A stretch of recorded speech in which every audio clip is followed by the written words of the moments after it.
ಧನುರಾಶಿಯವರೇ, ಮುಂಬರುವ ಅದೃಷ್ಟವಂತ 3 ದಿನಗಳಂದು ನಿಮ್ಮ ಜೀವನದಲ್ಲಿ ಭಾರಿ ಸಕಾರಾತ್ಮಕ ಬದಲಾವಣೆಗಳನ್ನು ನೀವು ಕಾಣಬಹುದಾಗಿರುತ್ತೆ.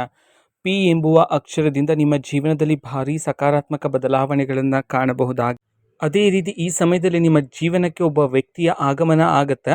ಆ ವ್ಯಕ್ತಿಯಿಂದ ನೀವು ನಿರೀಕ್ಷೆಗೂ ಮೀರಿದ ಅದೃಷ್ಟವನ್ನು ಗಳಿಸ್ಕೊಳ್ತೀರಾ. ಈ ಎಲ್ಲ ಮಾಹಿತಿಗಳ ಬಗ್ಗೆ ಇದೇ ಒಂದು ವಿಡಿಯೋದಲ್ಲಿ ನಾನು ನಿಮಗೆ ಮಾಹಿತಿಯನ್ನು ತಿಳಿಸ್ಕೊಡ್ತಿದ್ದೀನಿ. ವಿಡಿಯೋವನ್ನು ಸ್ಟಾರ್ಟ್ ಮಾಡ್ತೀನಿ. ಅದಕ್ಕಿಂತ ಮೊದಲು ನೀವಿನ್ನೂ ನಮ್ಮ ಚಾನೆಲ್ಗೆ ಸಬ್ಸ್ಕ್ರೈಬ್ ಮಾಡದೇ ಇದ್ರೆ ಈ ಕೂಡಲೇ ಚಾನೆಲ್ಗೆ ಸಬ್ಸ್ಕ್ರೈಬ್ ಮಾಡ್ಕೊಳ್ಳಿ ಮತ್ತು ಲೈಕ್ ಮಾಡಿ. ಬನ್ನಿ ಈಗ ನಾವು ಸಂಪೂರ್ಣವಾಗಿ ಮಾಹಿತಿಯನ್ನು ತಿಳ್ಕೊತಾ ಹೋಗೋಣ. ಧನು ರಾಶಿಯವರೇ, ಇಷ್ಟು ದಿನ ನಿಮ್ಮ ಜೀವನದಲ್ಲಿರ್ತಕ್ಕಂತಹ ಎಲ್ಲ ನೋವುಗಳು, ಎಲ್ಲ ಸಮಸ್ಯೆಗಳು ದೂರ ಆಗುವ ಕ್ಷಣ ಆದರೆ ಬಂದಿರತಕ್ಕಂಥದ್ದು. ಹೌದು, ಇಷ್ಟು ದಿನ ನಿಮ್ಮ ಜೀವನದಲ್ಲಿರ್ತಕ್ಕಂತಹ ಎಲ್ಲ ನೋವುಗಳಿಗೆ ನೀವು ತುಂಬ ಬಾರಿ ಸಂಕಟವನ್ನು ಪಟ್ಟಿದ್ದೀರಾ, ದುಃಖವನ್ನು ಅನುಭವಿಸಿದ್ದೀರಾ. ಆದರೆ ಇನ್ನು ಮುಂದಿನ ದಿನಗಳಲ್ಲಿ ಆ ದುಃಖ ಎಲ್ಲ ದೂರ ಆಗಿ ಅದೃಷ್ಟ ದಿನಗಳಾದ ನಿಮಗೆ ಪ್ರಾಪ್ತಿಯಾಗ್ತಕ್ಕಂಥದ್ದು. ನಿಮ್ಮ ಜೀವನದಲ್ಲಿ ಅದೃಷ್ಟದ ಬಾಗಿಲುಗಳಾಗಿದ್ರೆ ತೆರೆಯುವ ಸಾಧ್ಯತೆ ಹೆಚ್ಚಿದೆ ಧನುರಾಶಿಯವರ ಜೀವನದಲ್ಲಿ. ಹೌದು, ಈಗ ಜೀವನ ಮಾಡ್ತಿರತಕ್ಕಂತಹ ಜೀವನಕ್ಕೂ ಮುಂಬರುವ ಅದೃಷ್ಟವಂತ ಜುಲೈ 20, 21, 22 ಈ ಅದೃಷ್ಟವಂತ 3 ದಿನಗಳ ಜೀವನಕ್ಕೂ ನೀವು ಭಾರಿ ಬದಲಾವಣೆಗಳನ್ನು ಸಹ ನೀವು ಕಾಣ್ತೀರಾ. ಹೌದು, ನಿಮ್ಮ ಜೀವನದಲ್ಲಿ ಒಂದು ದೊಡ್ಡ ಪವಾಡನೆ ಸಂಭವಿಸ್ತಕ್ಕಂಥದ್ದು. ಧನುರಾಶಿಯವರು ತುಂಬ ಪ್ರಾಮಾಣಿಕ, ತುಂಬ ಮೃದು ಮನಸ್ಸನ್ನು ಉಳ್ಳವರು ನೀವಾಗಿರ್ತೀರಾ. ಹೌದು, ನಿಮ್ಮ ಬೇರೆಯವರ ಮುಂದೆ ಎಷ್ಟೇ ಕೋಪದ ವಿಚಾರಗಳನ್ನು ಮಾತನಾಡುವಾಗ ನೀವು ಕೋಪ ಪಟ್ಕೊಂಡ್ರೂ ಸಹ ನಿಮ್ಮೊಳಗೆ ತುಂಬ ಚಿಕ್ಕ ಮಕ್ಕಳಿಗೆ ಇರುವ ಹಾಗೆ ತುಂಬ ಮೃದು ಮನಸ್ಸು ನಿಮ್ಮದಾಗಿರುತ್ತೆ. ಧನುರಾಶಿಯವರೇ, ಇಷ್ಟು ದಿನ ನಿಮ್ಮ ಜೀವನದಲ್ಲಿರ್ತಕ್ಕಂತಹ ಎಲ್ಲ ಕಷ್ಟಗಳು ಸಹ ಈ ಸಮಯದಲ್ಲಿ ದೂರ ಆಗುತ್ತೆ. ಲಕ್ಷ್ಮೀ ದೇವರ ಅನುಗ್ರಹ ಆದರೆ ನಿಮ್ಮ ಮೇಲೆ ಇರ್ತಕ್ಕಂಥದ್ದು. ಧನುರಾಶಿಯವರ ಅತಿ ದೊಡ್ಡ ದೌರ್ಬಲ್ಯ ಏನು ಅಂತಂದರೆ, ನಿಮ್ಮ ಮುಂದಿನ ಯೋಜನೆಗಳನ್ನು ನಿಮ್ಮ ಸ್ನೇಹಿತರೊಂದಿಗೆ, ನಿಮ್ಮ ಸಹೋದ್ಯೋಗಿಗಳೊಂದಿಗೆ, ನಿಮ್ಮ ಕುಟುಂಬಸ್ಥರಿಗೆ ಹೇಳಿಬಿಡ್ತೀರಾ. ಆದರೆ ಇನ್ನು ಮುಂದೆ ಇದನ್ನು ನಿಯಂತ್ರಣ ಮಾಡಿ. ಹೌದು, ನೀವು ಯಾವುದೇ ಒಂದು ಜಾಗದಲ್ಲಿ ಮನೆಯನ್ನು ತಗೊಳ್ತಾ ಇದ್ರೆ, ಆಸ್ತಿಯನ್ನು ಖರೀದಿ ಮಾಡ್ತಿದ್ರೆ, ಹೊಸ ವಾಹನವನ್ನು ಖರೀದಿ ಮಾಡ್ತಿದ್ರೆ, ಅಥವಾ ಯಾವುದೇ ಒಂದು ಜಾಗದಲ್ಲಿ ನೀವು ಹೊಸದಾಗಿ ಹಣವನ್ನು ಹೂಡಿಕೆ ಮಾಡಬೇಕು ಅಂತಿದ್ರೆ, ಈ ರೀತಿ ನಿಮ್ಮ ಮುಂದಿನ ಯೋಜನೆಗಳನ್ನು ಯಾರೊಂದಿಗೂ ಸಹ ಹೇಳಿಕೊಳ್ಳಬೇಡಿ. ಅದೇ ರೀತಿ ಈ ಅದೃಷ್ಟವಂತ 3 ದಿನಗಳಂದು ನಿಮ್ಮ ಜೀವನದಲ್ಲಾಗ್ತಕ್ಕಂಥ ಪವಾಡವನ್ನು ಸಹ ನೀವು ಯಾರೊಂದಿಗೂ ಸಹ ಹಂಚಿಕೊಳ್ಳಬಾರದಾಗಿರತ್ತೆ. ಹೌದು, ಇಷ್ಟು ದಿನ ನಿಮ್ಮ ಜೀವನದಲ್ಲಿ ಹೇಗಿತ್ತು ಅಂತಂದರೆ, ಪ್ರತಿದಿನ ಎದ್ದ ನಂತರ ಒಂದು ಹೊಸ ಸಮಸ್ಯೆ ಆದರೆ ಹುಟ್ಕೊಳ್ತಾ ಇತ್ತು. ಈ ದಿನ ಹೇಗೆ ಕಳೆಯುತ್ತಪ್ಪ ಎಂಬುವ ಕ್ಷಣಕ್ಕೆ ನೀವು ಹೋಗ್ಬಿಟ್ಟಿದ್ರಿ. ಆದರೆ ಇನ್ನು ಮುಂದಿನ ದಿನದಲ್ಲಿ ನಿಮ್ಮ ಜೀವನದಲ್ಲಿ ಭಾರಿ ಅದೃಷ್ಟ ಆದರೆ ಪ್ರಾಪ್ತಿಯಾಗುವ ಮೂಲಕ ನಿಮ್ಮ ಜೀವನದಲ್ಲಿ ಸಂತೋಷ, ನೆಮ್ಮದಿ ಆದರೆ ಹೆಚ್ಚಾಗ್ತಕ್ಕಂಥದ್ದು ಈ ಅದೃಷ್ಟವಂತ 3 ದಿನಗಳಲ್ಲಿ. ಹೌದು, ಧನುರಾಶಿಯವರ ಸ್ವಭಾವ ಎಂಥದ್ದು ಅಂತಂದರೆ, ನಿಮ್ಮ ಒಳಗಡೆ ನಿಮ್ಮ ಮನಸ್ಸಿನಲ್ಲಿ ಬೆಂಕಿ ಕೆಂಡದಷ್ಟು ನೋವಿದ್ರೂ ಸಹ ಹೊರ ಜಗತ್ತಿಗೆ ನಿಮ್ಮನ್ನು ನೋಡುವವರಿಗೆ ನೀವು ತುಂಬ ನಗುತ್ತಾ ಸಂತೋಷವಾಗಿರ್ತೀರಾ. ನಿಮ್ಮ ಉದ್ದೇಶ ಏನು ಅಂತಂದರೆ, ನಿಮ್ಮ ನೋವನ್ನು ಇತರರ ಜೊತೆ ಹಂಚಿಕೊಂಡು ಅವರನ್ನು ಸಹ ದುಃಖಿತರನ್ನಾಗಿ ಮಾಡೋದು ನಿಮಗೆ ಇಷ್ಟ ಇರೋದಿಲ್ಲ. ಹಾಗಾಗಿ ನಿಮ್ಮ ನೋವನ್ನು ನಿಮ್ಮೊಳಗೇ ಇಟ್ಕೊಂಡು ಬೇರೆಯವರಿಗೆ, ಹೊರ ಜಗತ್ತಿಗೆ ನೀವು ತುಂಬ ನಗುತ್ತಾ ನೀವು ನಿಮ್ಮ ಜೀವನದಲ್ಲಿ ಯಾವುದೇ ರೀತಿ ಸಮಸ್ಯೆ ಇಲ್ಲವೇನೋ ಎಂಬುವಂತೆ ಕಾಣ್ತೀರಾ. ಇದೇ ನಿಮ್ಮ ಅತಿ ದೊಡ್ಡ ಸಂಪತ್ತು, ಅದೇ ರೀತಿ ನಿಮ್ಮ ಅತಿ ದೊಡ್ಡ ಗುಣ ಆಗಿರುತ್ತೆ. ಹೌದು, ಅದೇ ರೀತಿ ನಿಮ್ಮ ಜೀವನದಲ್ಲಿ ಇಷ್ಟು ದಿನ ನಿಮ್ಮ ಸ್ನೇಹಿತರಿಗೆ, ನಿಮ್ಮ ಸಹೋದ್ಯೋಗಿಗಳಿಗೆ, ಅದು ನಿಮ್ಮ ಕುಟುಂಬಸ್ಥರೇ ಆಗಿರ್ಬೋದು, ಅವರಿಗೆ ತುಂಬ ಸಹಾಯವನ್ನು ಮಾಡಿದ್ರ. ಹೌದು, ಹಣಕಾಸಿನ ಸಹಾಯ ಆಗಿರ್ಬೋದು. ಸಹಾಯ ಅಂತ ಯಾರಾದರೂ ಕೇಳ್ಕೊಂಡು ಬಂದರೆ ಅವ್ರಿಗೆ ಹಿಂದೆ ಮುಂದೆ ಯೋಚನೆ ಮಾಡ್ದಿರೇ ಸಹಾಯವನ್ನು ಮಾಡ್ತೀರಾ. ಆದರೆ ನಿಮ್ಮ ಸಹಾಯವನ್ನು ಪಡ್ಕೊಂಡು ಅವರು ಈಗ ಬಹಳಷ್ಟು ಬೆಳೆದಿದ್ದಾರೆ. ಆದರೆ ಈಗ ನಿಮ್ಮನ್ನು ಅವರು ದೂರ ಇಟ್ಟಿದ್ದಾರೆ. ಈ ವಿಚಾರಗಳನ್ನೆಲ್ಲ ನೆನಪು ಮಾಡಿಕೊಂಡು ನೀವು ಒಂಟಿಯಾಗಿದ್ದಾಗ ಇದರ ಬಗ್ಗೆ ಯೋಚನೆ ಮಾಡ್ತಾ ಚಿಂತಿತರಾಗಿದ್ದೀರಿ, ದುಃಖಿತರಾಗಿದ್ದೀರಿ. ಆದರೆ ಧನುರಾಶಿಯವರೇ, ಮುಂಬರುವ ಅದೃಷ್ಟದ ದಿನಗಳಂದು ನಿಮ್ಮ ಜೀವನದಲ್ಲಿ ನೀವು ಪಟ್ಟಂತಹ ಕಷ್ಟಗಳು, ಒಂಟಿತನ ಎಲ್ಲ ದೂರ ಆಗ್ತಕ್ಕಂಥದ್ದು. ಹೌದು, ಇಷ್ಟು ದಿನ ನೀವು ಸಹಾಯ ಮಾಡಿದ್ರಲ್ಲ, ನೀವು ಯಾರನ್ನ ನಮ್ಮವರು ಎಂದು ನಂಬಿದ್ರಲ್ವಾ, ಅವರೇ ಈಗ ನಿಮ್ಮನ್ನು ದೂರ ಇಟ್ಟಿದ್ದಾರೆ. ಯಾರನ್ನ ನೀವು ನಮ್ಮವರು ಅಂತ ನಂಬಿದ್ರೋ ಅವರಿಂದನೇ ನೀವು ಹೆಚ್ಚು ನೋವನ್ನು ಅನುಭವಿಸಿದ್ದೀರಿ. ಇದನ್ನು ನೀವು ತುಂಬ ಬಾರಿ ವೀಕ್ಷಣೆ ಮಾಡಿದ್ದೀರಿ. ನೀವು ಒಂಟಿಯಾಗಿದ್ದಾಗ ಈ ವಿಚಾರಗಳನ್ನೆಲ್ಲ ನೆನಪು ಮಾಡ್ಕೊಳ್ತಾ ಇರ್ತೀರಾ. ದೇವರೊಂದಿಗೆ ಪ್ರಶ್ನೆಯನ್ನು ಮಾಡ್ತೀರಾ. ಎಲ್ಲರಿಗೂ ಸಹ ನಾನು ಒಳ್ಳೆಯದನ್ನೇ ಬಯಸ್ತಿರ್ತೀನಿ, ಆದರೆ ನನ್ನ ಜೀವನದಲ್ಲಿ ಯಾಕೆ ಇಷ್ಟೊಂದು ಸಂಕಷ್ಟ ಎಂದು ನೀವು ದೇವರಿಗೂ ಸಹ ಪ್ರಶ್ನೆ ಮಾಡಿದ್ದೀರಾ. ಆದರೆ ಧನುರಾಶಿಯವರೇ, ಮುಂಬರುವ ದಿನಗಳಲ್ಲಿ ನಿಮ್ಮ ಕಷ್ಟಗಳು ದೂರ ಆಗಿ ಲಕ್ಷ್ಮೀ ದೇವರ ಅನುಗ್ರಹ ಆದರೆ ನಿಮ್ಮ ಮೇಲೆ ಇರ್ತಕ್ಕಂಥದ್ದು. ನಿಮ್ಮ ಏಳಿಗೆಯನ್ನು ಕಾಣುತ್ತಾ ನಿಮ್ಮ ಸುತ್ತಮುತ್ತಲೂ ನಿಮ್ಮ ಶತ್ರುಗಳ ಸಂಖ್ಯೆನೂ ಸಹ ಏರಿಕೆಯಾಗುವ ಸಾಧ್ಯತೆಯೂ ಸಹ ಹೆಚ್ಚಿರುತ್ತೆ. ಹೌದು, ಶತ್ರುಗಳು ಬೇರೆ ಬೇರೆ ವೇಷದಲ್ಲಿ ನಿಮ್ಮ ಬಳಿಗೆ ಬರ್ತಾರೆ ಹಣವನ್ನು ಕೇಳಿಕೊಂಡು. ಹಾಗಾಗಿ ಹಣದ ವಿಚಾರದಲ್ಲಿ ಸ್ವಲ್ಪ ಎಚ್ಚರಿಕೆಯನ್ನು ವಹಿಸಿಕೊಳ್ಳೋದು ಬಹುಮುಖ್ಯ ಆಗಿರುತ್ತೆ ಈ ಅದೃಷ್ಟವಂತ 3 ದಿನಗಳಂದು. ಹೌದು, ಯಾರಿಗಾದ್ರೂ ಈ ಸಮಯದಲ್ಲಿ ನೀವು ಹಣವನ್ನು ಕೊಡ್ತಿದ್ದೀರಾ ಅಂತಂದರೆ ಒಂದಲ್ಲ ಎರಡಲ್ಲ 100 ಬಾರಿ ಯೋಚನೆ ಮಾಡಬೇಕಾಗಿರುತ್ತೆ ಹಣದ ವಿಚಾರದಲ್ಲಿ.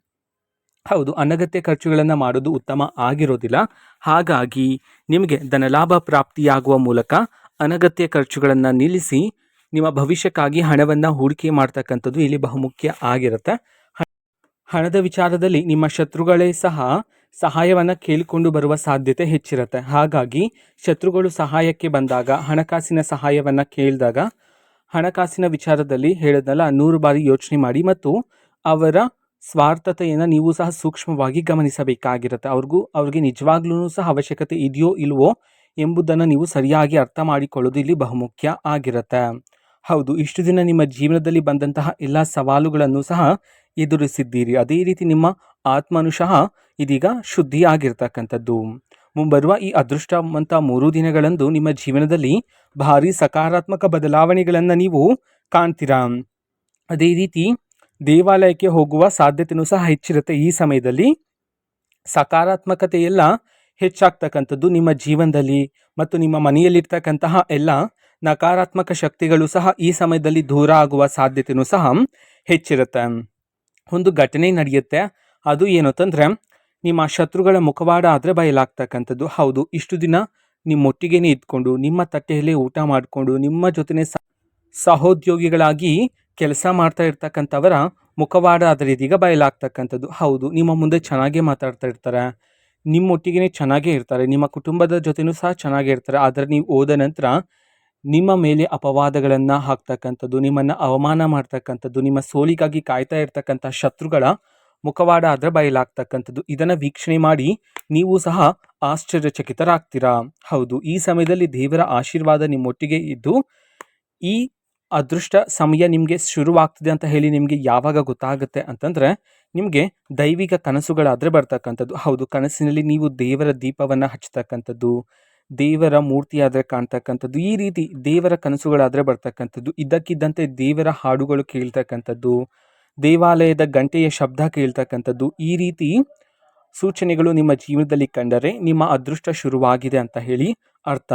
ಹೌದು, ಈ ಅದೃಷ್ಟ ಶುರುವಾದ ನಂತರ ನಿಮ್ಮ ಜೀವನದಲ್ಲಿ ನಿಂತು ಹೋಗಿರ್ತಕ್ಕಂತಹ ಕೆಲಸಗಳೆಲ್ಲ ಇದೀಗ ಪೂರ್ಣ ಆದರೆ ಆಗ್ತಕ್ಕಂಥದ್ದು. ಹೊಸ ಹೊಸ ಅವಕಾಶಗಳಾದರೆ ನಿಮ್ಮನ್ನು ಈ ಸಮಯದಲ್ಲಿ ಹುಡುಕಿಕೊಂಡು ಬರ್ತಕ್ಕಂಥದ್ದು. ಇಷ್ಟು ದಿನ ನಿಮ್ಮ ಜೀವನದಲ್ಲಿ ಪಟ್ಟಂತಹ ಎಲ್ಲ ಕಷ್ಟಕ್ಕೆ ಒಂದು ಒಳ್ಳೆಯ ಪ್ರತಿಫಲ ಆದರೆ ನಿಮಗೆ ಸಿಗ್ತಕ್ಕಂಥದ್ದು. ಜೀವನದಲ್ಲಿರ್ತಕ್ಕಂತಹ ಎಲ್ಲ ಅಡೆತಡೆಗಳು, ಕುಟುಂಬ ಜೀವನದಲ್ಲಿರ್ತಕ್ಕಂಥ ಸಮಸ್ಯೆಗಳು, ವೃತ್ತಿ ಜೀವನದಲ್ಲಿರ್ತಕ್ಕಂತಹ ಎಲ್ಲ ಸಮಸ್ಯೆಗಳು ಸಹ ಈ ಸಮಯದಲ್ಲಿ ದೂರ ಆಗ್ತಕ್ಕಂಥದ್ದು. ಅದೇ ರೀತಿ ಒಬ್ಬ ಅಪರಿಚಿತ ವ್ಯಕ್ತಿಯಿಂದ ನೀವು ಸಹಾಯವನ್ನು ಪಡ್ಕೊಳ್ತೀರಾ. ಹೌದು, ನೀವು ಸಹಾಯಕ್ಕೆ ಕೇಳುವುದಿಲ್ಲ, ಆದರೂ ಸಹ ನಿಮ್ಮ ಸಹಾಯವನ್ನು ಅವರೇ ಮಾಡ್ತಾರೆ. ಅದೇ ರೀತಿ ಆದಷ್ಟು ಭಯವನ್ನು ನಿಯಂತ್ರಣ ಮಾಡಿ ಧೈರ್ಯದಿಂದ ಮುನ್ನಡೆಯೋದು ಇಲ್ಲಿ ಬಹುಮುಖ್ಯ ಆಗಿರುತ್ತೆ. ಈ ಅದೃಷ್ಟವಂತ 3 ದಿನಗಳಂದು ನಿಮ್ಮ ಜೀವನದಲ್ಲಿ ಆಗ್ತಕ್ಕಂತಹ ಬದಲಾವಣೆಗಳ ಮೂಲಕ ನಿಮಗೆ ಗೌರವ ಆದರೆ ಹೆಚ್ಚಾಗ್ತಕ್ಕಂಥದ್ದು. ಹೌದು, ನೀವು ನಿಮ್ಮ ಜೀವನದ ಬೆಳವಣಿಗೆ, ಏಳಿಗೆಯನ್ನು ನೀವು ಈ ಸಮಯದಲ್ಲಿ ಕಾಣಬಹುದಾಗಿರುತ್ತೆ. ಹಳೆಯ ನೆನಪುಗಳು ಸಹ ನೆನಪಾಗ್ತಿರುತ್ತೆ, ಆದರೆ ಕಹಿ ನೆನಪನ್ನೆಲ್ಲ ಮರೆತು ಆ ಕಹಿ ನೆನಪಿಂದ ನೀವು ಕಲ್ತಲ್ಲ ಪಾಠ, ಅದನ್ನು ನೀವು ನಿಮ್ಮ ಭವಿಷ್ಯದಲ್ಲಿ ಬಳಸ್ಕೊಳ್ಳೋದು ಬಹುಮುಖ್ಯ ಆಗಿರುತ್ತೆ. ಪಿ ಎಂಬುವ ಅಕ್ಷರದಿಂದ ನಿಮಗೆ ಅತಿ ದೊಡ್ಡ ಅದೃಷ್ಟನೇ ಪ್ರಾಪ್ತಿಯಾಗ್ತಕ್ಕಂಥದ್ದು. ಹೌದು, ಅದು ಒಂದು ವ್ಯಕ್ತಿಯ ಹೆಸರಾಗಿರ್ಬೋದು, ಒಂದು ಸ್ಥಳದ ಹೆಸರು, ಒಂದು ಉದ್ಯೋಗದ ಹೆಸರು, ಒಂದು ಘಟನೆಯ ಹೆಸರು ಸಹ ಆಗಿರ್ಬೋದಾಗಿರುತ್ತೆ. ಆ ಪಿ ಎಂಬುವ ಅಕ್ಷರದಿಂದ ನಿಮ್ಮ ಜೀವನದಲ್ಲಿ ಆಗ್ತಕ್ಕಂಥ ಬದಲಾವಣೆಗಳ ಮೂಲಕ ನೀವು ನಿಮ್ಮ ಜೀವನದಲ್ಲಿ ಉತ್ತುಂಗ ಸ್ಥಾನಕ್ಕೆ ಹೋಗುವ ಸಾಧ್ಯತೆ ಇರುತ್ತೆ. ಹೌದು, ಭಯವನ್ನು ದೂರ ಮಾಡಿ ಧೈರ್ಯದಿಂದ ಮುನ್ನಡಿತಕ್ಕಂಥದ್ದು ಈ ಸಮಯದಲ್ಲಿ ತುಂಬ ಉತ್ತಮ ಆಗಿರುತ್ತೆ. ಅದೇ ರೀತಿ ನಿಮ್ಮ ಜೀವನದಲ್ಲಿ ನಿಮ್ಮ ಒಳಮನಸ್ಸು ಏನು ಹೇಳುತ್ತೋ ಆ ಒಂದು ನಿರ್ಧಾರವನ್ನು ತಗೊಳ್ಳೋದು ಸಹ ಇಲ್ಲಿ ಬಹುಮುಖ್ಯ ಆಗಿರುತ್ತೆ. ಹೊಸ ಹೊಸ ಸಂಪರ್ಕಗಳು ಬರುವ ಸಾಧ್ಯತೆ ಇರುತ್ತೆ, ಆದರೆ ಅದನ್ನು ನಿರ್ಲಕ್ಷ್ಯ ಮಾಡೋದು ಇಲ್ಲಿ ಉತ್ತಮ ಆಗಿರೋದಿಲ್ಲ. ಹೊಸ ಸಂಪರ್ಕದಿಂದ ನಿಮ್ಮ ಜೀವನದಲ್ಲಿ ಹೊಸ ವ್ಯಕ್ತಿ ಆದರೆ ಆಗಮನ ಆಗತ್ತೆ. ಆ ವ್ಯಕ್ತಿಯಿಂದ ನಿಮ್ಮ ಜೀವನದಲ್ಲಿ ಸಹ ನಿಮ್ಮ ಉತ್ತುಂಗ ಸ್ಥಾನಕ್ಕೆ ಹೋಗ್ತೀರಾ. ಹೌದು, ನಿಮ್ಮ ಗುರಿಯನ್ನು ಬೇಗನೆ ತಲುಪುವ ಸಾಧ್ಯತೆಯೂ ಸಹ ಹೆಚ್ಚಿರುತ್ತೆ. ಶತ್ರುಗಳ ಬಗ್ಗೆ ಚಿಂತನೆಯನ್ನು ಮಾಡೋದು ಇಲ್ಲಿ ಬಿಟ್ಬಿಡಿ. ಹೌದು, ಅವ್ರ ಪಾಡಿಗೆ ಅವರನ್ನು ಬಿಟ್ಬಿಟ್ಟು ನಿಮ್ಮ ಗುರಿಯ ಬಗ್ಗೆ ನೀವು ಇಲ್ಲಿ ಆಲೋಚನೆ ಮಾಡ್ತಕ್ಕಂಥದ್ದು ಉತ್ತಮ ಆಗಿರುತ್ತೆ. ಆದಷ್ಟು ಮೌನವಾಗಿರಿ. ಅನಗತ್ಯ ವಾದಗಳು, ನಂತರ ಅನಗತ್ಯ ಮಾತುಗಳನ್ನು ನಿಮ್ಮ ಕಿವಿಗೆ ಹಾಕ್ಕೊಳ್ಳಬೇಡಿ. ಹೌದು, ಇಷ್ಟು ದಿನ ನಿಮ್ಮ ಜೀವನದಲ್ಲಿರ್ತಕ್ಕಂತಹ ಕಣ್ಣೀರಿನ ಕ್ಷಣಗಳೆಲ್ಲ ದೂರ ಆಗಿ ಅದೃಷ್ಟ, ಕುಟುಂಬ ಜೀವನದಲ್ಲಿ ಸಂತೋಷ, ನೆಮ್ಮದಿ ಆದರೆ ಹೆಚ್ಚಾಗ್ತಕ್ಕಂಥದ್ದು. ಅದೇ ರೀತಿ ಒಬ್ಬ ವ್ಯಕ್ತಿಯ ಆಗಮನದಿಂದ ಅವರ ನಡವಳಿಕೆಯನ್ನು ನೀವು ಸೂಕ್ಷ್ಮವಾಗಿ ಗಮನಿಸಿ ಅವರು ನೀಡ್ತಕ್ಕಂತಹ ಮಾರ್ಗದರ್ಶನದಲ್ಲಿ ಹೋದರೆ ನಿಮ್ಮ ಜೀವನದಲ್ಲಿ ನೀವು ನಿಮ್ಮ ಗುರಿಯನ್ನು ಬೇಗನೆ ತಲುಪಬಹುದಾಗಿರುತ್ತೆ. ಇದು ಧನುರಾಶಿಯವರ ಮುಂಬರುವ 3 ದಿನಗಳ ಅದೃಷ್ಟವಂತ ದಿನಗಳ ಭವಿಷ್ಯ ಆಗಿರುತ್ತೆ. ಮಾಹಿತಿ ಇಷ್ಟ ಆಗಿದ್ರೆ ನಿಮ್ಮ ಫ್ರೆಂಡ್ಸ್ ಆ್ಯಂಡ್ ಫ್ಯಾಮಿಲಿ ಮೆಂಬರ್ಸ್ಗೂ ಸಹ ವಿಡಿಯೋನ ಶೇರ್ ಮಾಡಿ. ಜೊತೆಗೆ ಚಾನಲ್ಗೆ ಸಬ್ಸ್ಕ್ರೈಬ್ ಮಾಡಿಕೊಂಡು ಸಪೋರ್ಟ್ ಮಾಡಿ. So thank you, bye.